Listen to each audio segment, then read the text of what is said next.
সংশোধনী BNP chairperson ও সাবেক প্রধানমন্ত্রী বেগম খালেদা জিয়া আগামী মঙ্গলবার সকাল 10:30টায় বাংলাদেশে প্রত্যাবর্তন করবেন। সকাল 10:30টায় বাংলাদেশে প্রত্যাবর্তন উপলক্ষে অভ্যর্থনা জানানোর জন্য বিএনপি অঙ্গ ও সহযোগী সংগঠনের অবস্থান নিয়ে দিক নির্দেশনা দিয়েছে বিএনপি। 2025 মঙ্গলবার সকাল 10:30টায় বাংলাদেশে প্রত্যাবর্তন তিনি করবেন।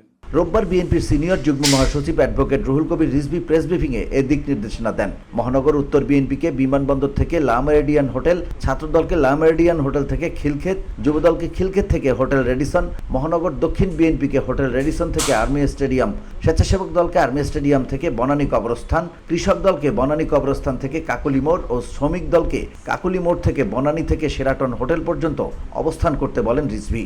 দল কাকুলি মোড় থেকে বনানী শেরাটন হোটেল। এছাড়া ওলামা দল, তাঁতি দল, জাসাস ও মৎস্যজীবী দলকে বনানী শেরাটন হোটেল থেকে বনানী কাঁচাবাজার পর্যন্ত এবং মুক্তিযোদ্ধা দল ও সব পেশাজীবী সংগঠনকে বনানী কাঁচাবাজার থেকে গুলশান 2 পর্যন্ত অবস্থান করার নির্দেশ দেন তিনি।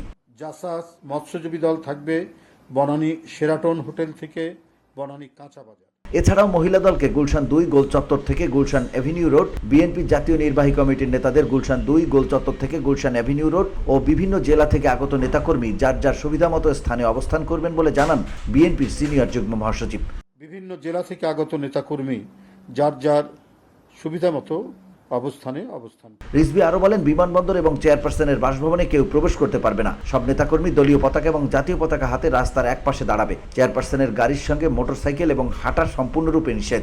বিমানবন্দর এবং মাননীয় চেয়ারপারসনের বাসভবনে সেখানে কেউ আকস্মিকভাবে সেখানে প্রবেশ করবেন না। VOD Bangla news desk. প্রবেশ করতে পারবে না।